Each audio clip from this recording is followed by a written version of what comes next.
Hello and welcome guys, आप सबका स्वागत है हमारे यूट्यूब चैनल में भोजपुरी एक्सटी यूट्यूब चैनल में। अगर आप सब इस चैनल को सब्सक्राइब नहीं किए हैं तो सब्सक्राइब कर ले, तो भोजपुरी से रिलेटेड न्यूज़ सबसे पहले देखने को मिलेगा। आज हम बात करने वाले Bhojpuri power star Pawan Singh. Video को पूरा वॉच कीजिएगा, पावर स्टार चैनल सब्सक्राइब कीजिएगा। बात करते पावर स्टार पवन सिंह बिहार के काराकाट से चुनाव लड़ने का गोदाम तैयार हुआ है। वहाँ पे 5 से 6 दिन पवन सिंह रोड शो किए और आज भी पवन सिंह रोड शो कर रहे हैं। जाकर घूम घूम कर और पैदल भी रोड शो घर घर एक एक व्यक्ति से पवन सिंह मिल रहे हैं। काफ़ी अच्छा लग रहा है देखने को।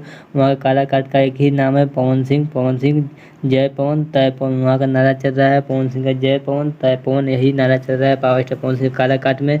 देखते हैं पावर स्टार पवन सिंह कितने वोटों से जीतते हैं। बात करते हैं पावर स्टार पवन सिंह जो खाने वाला वीडियो फोटो वायरल हो रहा है, वह एक यादव के घर से वायरल हो रहा है। वह पावर स्टार पवन सिंह एक यादव के घर पे खाना खा रहे हैं, जो हमारे डिस्प्ले पे चल रहा है। पावर स्टार पवन सिंह खाना खा रहे हैं, वह यादव का घर है। पावर स्टार पवन सिंह घर खाना खा रहे हैं। यादव का full support power star Pawan Singh को मिल रहा है। अब काराकाट का और जितने भी औरतें हैं वो भी पावर स्टार पवन सिंह का काफ़ी ज़्यादा स्वागत किया, काफ़ी ज़्यादा मानदान हो रहा है। पावर स्टार पवन सिंह काफ़ी सपोर्ट भी कर रही है काराकाट की जनता पावर स्टार पवन सिंह को। इस साल पावर स्टार पवन सिंह का ही जलवा काराकाट में देखने को मिल रहा है। चल रहा है नारा जय पवन तय पवन। चलिए मिलते हैं एक और न्यू अपडेट के साथ, तब तक ओके बाय।